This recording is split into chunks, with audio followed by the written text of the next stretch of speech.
இப்ப இந்த இஸ்ரவேலர்கள் இதெல்லாம் படிச்சிருக்காங்க. யோபு ஜெபம் பண்ணா அந்த ஜெபத்தை கேட்டு யாரை விடுவிப்பாரு? நண்பர்களை விடுவிப்பார். தானியேல் ஜெபம் பண்ணா அந்த ஜெபத்தை கேட்டு நண்பர்கள் என்ன பண்ணுவாரு? ஆசீர்வதிப்பார். நோவா ஆண்டவருக்கு முன்பாக யோக்கியமா பயபக்தியா விசுவாசமத்தோட நடந்து கொள்ளும் பொழுது அவங்களுடைய குடும்பத்தார் அதன் நிமித்தமாக என்ன பண்ணுவாங்க? ஆசீர்வதிக்கப்படுவாங்க. இதெல்லாம் யாருக்கு நல்லா தெரியும்? இஸ்ரவேல் ஜனங்களுக்கு நல்லா தெரியும். இவங்களோட நினைப்பு என்னன்னா, பாட்டி ஜெபம் பண்ணுது, அம்மா நல்லா ஜெபம் பண்றது, அந்த இதுலயே நம்ம வண்டி என்ன பண்ணிடலாம்? ஓட்டிடலாம். அப்புறம் ஊழியர்கள் என்ன பண்றாங்க? நிறைய ஊழியர்கள் நமக்காக என்ன பண்றாங்க?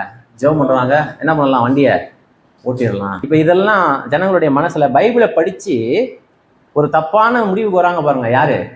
இஸ்ரவேல் ஜனங்கள். அப்படி நினைக்கும் பொழுது ஆண்டவர் பின் பாயிண்டா குறிப்பா சொல்றாரு பாருங்க. ஆண்டவருக்கு பிரியமா வாழாம நான் சத்தம் போட்டு ஜெபம் பண்ணா வண்டி ஓடுமா? அதாவது என்ன நினைக்கிறாங்க? என் ஜெப வாழ்க்கை மூலமாக நான் ஆசீர்வதிக்கப்படுவேன். இங்க கரெக்டா சொல்றாரு பாருங்க. ஆண்டவர் பைபிள் படிச்சு ஒரு கன்க்ளூஷனுக்கு வராங்க.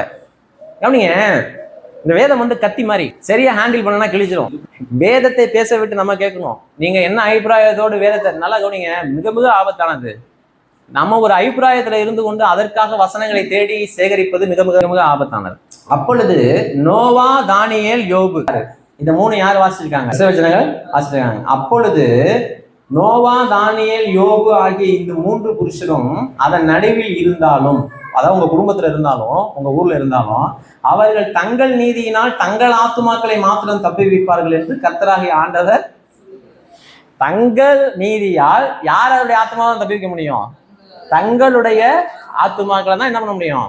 தப்புவிக்க முடியும். எங்க அம்மா நல்லா உபவாசம் பண்றாங்க, 3 நாள் நல்லா உபவாசம் பண்ணிட்டாங்க. நான் அப்படி நினைச்சிருக்கேன்.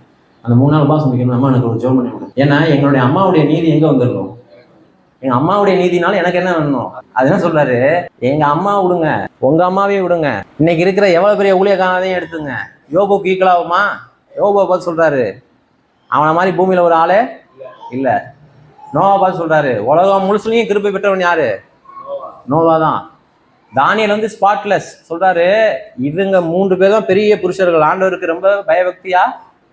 அவங்க 3 பேரும் ஜெபம் பண்ணாலும் அந்த ஜெபம் அவர்களுடைய வாழ்க்கைக்கு தான் பிரயோஜனமா இருக்கும். அவங்களுடைய நீதி அவங்களதான் என்ன பண்ணும்? தப்பு வைக்கிறார்.